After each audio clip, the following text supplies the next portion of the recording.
Hello everyone! Today, I'm going over a budget commander deck that I've brewed around Zoraline, Cosmos Caller. As usual, I've designed this deck to list for less than $45 at the time of recording, using prices listed by Scryfall, including our basic lands at 10 cents each, but not including costs such as shipping. So, Zoraline, Cosmos Caller, is a legendary 3/3 Bat Cleric with Flying and Vigilance, costing a generic, a white, and a black mana to cast, and has it so you gain 1 life whenever a bat you control attacks. Additionally, when Zoraline enters the battlefield or attacks, you can pay a white and a black mana and 2 life to return a target non-land permanent with mana value 3 or less from your graveyard to the battlefield with a finality counter on it, which, to me, could be built a few different ways depending on which ability you want to focus on, but personally, a heavy focus on relatively low drop bats and bat token generators made the most sense to focus on, providing you a bunch of evasive flyers to swing with, while also giving you a good basis for a bit of a life game sub-theme through Zoraline's first ability. And by keeping mana cost for permanents low, we can reanimate those through Zoraline if we need to or wish to. But let's move on to the 99 of this deck, starting with our ramp. First up, Wayfarer's Bubble can be sacked to tutor a basic land onto the battlefield tapped, and then for mana rocks, Mindstone taps for generic, Fellwar Stone is likely to tap for at least one of the colors we may need, then Charcoal Diamond and Marble Diamond will tap for black and white, respectively. Orzhov Signet converts 1 mana into a white and a black mana, where Talisman of Hierarchy taps for either generic, or you can get a black or white at the cost of pinging ourselves for 1. And finally, Arcane Signet will tap for any color we can need at the given time. But with that, let's move on to the bulk of this deck with our bats and bat token generators. First up, Sturge is a 1-drop 1/1 flyer that can't block, but can be sacked to draw. Gurmag Swiftwing has Flying, First Strike, and Haste, and Foundry Screecher is a 2/1 that becomes a 3/1 if you control an artifact. Then for bats that have ways of giving you additional life, Life Creed Duo has you gain 1 life whenever another creature enters under your control, Moonrise Cleric gives you life whenever it attacks, and Basilica Screecher has Extort, which will show up a couple of times in this deck, where whenever you cast a spell, you can pay a white or a black mana to have each opponent lose 1 life, and you'll gain life equal to the amount of life that was lost that way. Then we have a bunch of bats with triggered abilities around us gaining or losing life, with Essence Channeler being a 2-drop that is actually the only bat that doesn't inherently have flying in this deck, but it gains Flying and Vigilance for the turn if you've lost life that turn, and it gets a +1/+1 counter whenever you gain life, and lets you put its counters on another target creature you control when it dies. Malakir Familiar gets +1/+1 for the turn whenever you gain life, while Moonstone Harbinger gives all bats you control +1 power and Death Touch for the turn whenever you gain or lose life during your turn, though unfortunately it's only triggered once per turn. Courier Bat lets you return a target creature card from your graveyard to your hand when it enters the battlefield, provided you gained life that turn. And Starseer Mentor has a target opponent lose 3 life at the start of your end step if you gained or lost life that turn, but that opponent could choose to instead sack a non-land permanent or discard a card instead of losing that life. Then Starlit Soothsayer and Star Charter give a bit of card selection and advantage for gaining or losing life on your turn, as the former lets you surveil 1 on your end step, and the latter lets you look at the top 4 cards of your library at the start of your end step, where you can reveal a creature with power 3 or less and put it into your hand, with the rest going onto the bottom of your library in a random order. Darkstar Augur also gives you some card advantage, having you reveal the top card of your library at the start of your upkeep, which you put into your hand, but you lose life equal to that card's mana value. But the Augur also has Offspring to make a 1/1 copy of itself while it's being cast. Starscape Cleric also has Offspring, but makes it so whenever you gain life, each opponent loses 1 life. Deep Cavern Bat has you look at an opponent's hand when it enters the battlefield, of which you can exile a non-land card from their hand until Deep Cavern Bat leaves the battlefield. And then Mirror Entity is a changeling shapeshifter, so it is still technically a bat, but it has an activated ability where you can pay X mana into it to make creatures you control have base power and toughness of XX, and giving them all creature types for the turn. And finally, for a couple of non-bat permanents that instead make bat tokens, Lunar Convocation is an enchantment that has each opponent lose 1 life at the start of your end step if you gained life that turn, while at the same time making a 1/1 black bat creature token with Flying if you gained or lost life that turn, and giving you a pretty solid source of draw, just costing 2 and 2 life. And there's also Regal Bloodlord, which is a 2/4 flying vampire soldier, which makes a 1/1 flying black bat creature token at the start of any end step where you gain life that turn. Now I would like to move on to the majority of our permanent spells in this deck that aren't bats or bat token generators, but have effects that synergize well with the deck regardless. Blind Obedience is probably the most generally good stuff card in this deck, as the 2-drop enchantment with Extort, giving you the same life drain ability as earlier, while slowing down our opponents by having their artifacts and enchantments enter the battlefield tapped. Then Thrall Parasite and Scholar of New Horizons interact with our commander's reanimation ability, as they can be tapped to remove a counter, such as our finality counters, from a non-land permanent for the former, and from a permanent you control for the latter, with Scholar of New Horizons having you then search your library for a Plains card after removing that counter, which you reveal and either put it onto the battlefield tapped if an opponent has more lands than you, or otherwise, it goes into your hand. And Thrall Parasite also has Extort, so more life drain.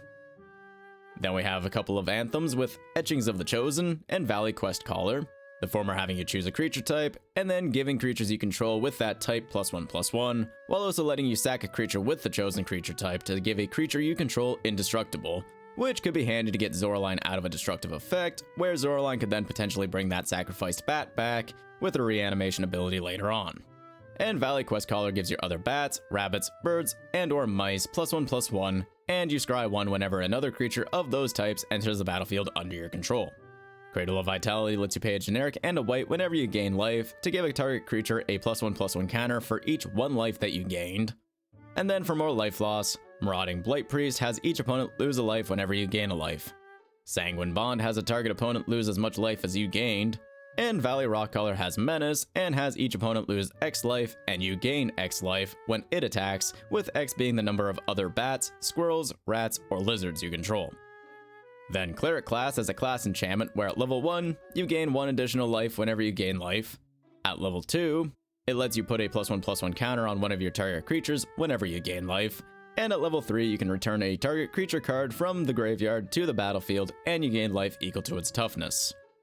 Witch of the Moors has each opponent sack a creature and yourself return a creature from your graveyard to your hand at the start of your end step, provided you gained life that turn. And finally, Field Tested Frying Pan makes a 1/1 halfling token, with the pan getting attached to it when it enters the battlefield, and it gives its equipped creature +X/+X for the turn whenever you gain life, with X being the amount of life you gained. But now let's move on to the majority of our draw spells, which will help keep us from top decking. First up, Sign in Blood and Night's Whisper let you draw 2 cards, then you lose 2 life for 2 mana. Read the Bones has you scry 2, then draw 2, and lose 2 life. Dire Sight lets you surveil 2, which could be used to get something into the graveyard to reanimate with Zoraline, and then you draw 2 and lose 2 life.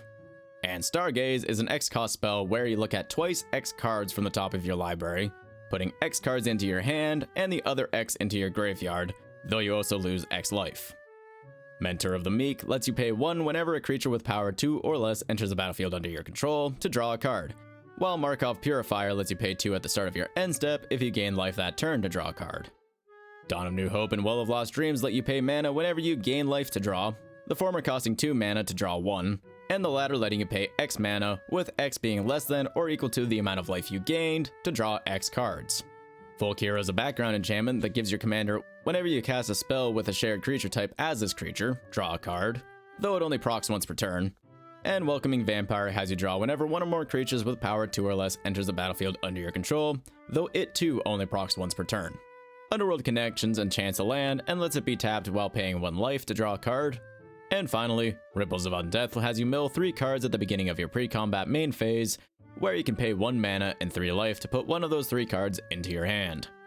But now let's move on to our selection of interaction spells to hopefully deal with some of the problems that our opponents are creating. Doomblade, Go for the Throat, and Fell each let you destroy a creature for 2 mana, though Doomblade only affects non-black creatures, Go for the Throat non-artifact creatures, and Fell only at sorcery speed. Feed the Swarm lets you destroy a creature or enchantment, though you lose life equal to that permanent's mana value. And Sanctify destroys a target artifact or enchantment, but you gain 3 life. Then Stroke of Midnight and Generous Gift destroy a target non-land permanent, though its owner makes a 1/1 human or a 3/3 elephant creature token, respectively. Swords to Plowshares and Path to Exile can exile a target creature, while Reduced to Memory exiles a target non-land permanent, though that permanent's controller gets either life, a basic land, or a 3/2 spirit creature token from those spells, respectively. And finally, for some board wipes, Austere Command and Cleansing Nova give you some choices on what to wipe, with the former choosing 2 between all artifacts, all enchantments, all creatures with mana value 3 or less, or all creatures with mana value 4 or greater, and the latter choosing between destroying all creatures or all artifacts and enchantments. But now that we've gone through all the spells in this deck, let's go over our land base. First, for some land tutor lands, Shire Terrace and Promising Vein can tap for generic, but can be sacked to tutor a basic land onto the battlefield tapped. And Myriad Landscape can be sacked to tutor 2 basic lands of the same type onto the battlefield tapped. Then for dual tapped lands, we have Isolated Chapel and Shine Shadow Snarl, both with a way to enter the battlefield untapped, the former if you control a plains or a swamp, and the latter if you reveal a plains or a swamp from your hand. Tainted Field doesn't enter the battlefield tapped, but can only be tapped for a white or a black mana if you control a swamp, and Caves of Koilos is basically a land version of Talisman of Hierarchy. Then Scoured Barrens and Temple of Silence are life gain and scry tapped lands respectively, and we have Orzhov Basilica as a bounce land. Then Path of Ancestry and Command Tower will tap for any color we could need at the time. And for a bit of utility, Mudflat Village can be sacked to return one of our bats, or squirrels, from our graveyard to our hand. Nesting Grounds can let us move one of our finality counters off of our permanents and onto one of our opponent's permanents if we wish. And Vault of the Archangel can be used to give our creatures Death Touch and Lifelink for the turn. But aside from that, we'll fill the rest of this deck with 10 plains and 10 swamps. And now that we've gone through all 100 cards in this deck, let's take a look at that price. And as you can see here, this deck is currently sitting around $44.50 at the time of recording, which includes our basic lands at 10 cents each, but again, it doesn't include costs such as shipping. And before closing out this video, I would like to suggest a few cards you may wish to consider if you want to build this deck with a slightly higher budget. Power Conduit gives us another way to remove finality counters from our reanimated permanents, while getting +1/+1 counters onto our creatures. Bontu's Monument will help us lower the casting costs for a lot of our creatures, and make our opponents lose a life and ourselves gain one whenever we cast creature spells. Caduceus, Staff of Hermes, will give its equipped creature lifelink for even more life gain, but if we have 30 or more health, it also gives that creature +5/+5 indestructible and prevents all damage that would be dealt to that creature. And Vito, Thorn of the Dusk Rose, is like another copy of Sanguine Bond, having a target opponent lose life equal to the amount of life we gained, while also giving you a way to give your creatures lifelink for the turn.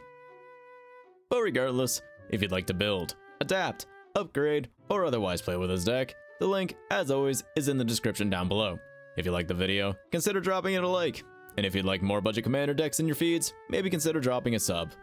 Thank you for watching, and I'll see you in the next one.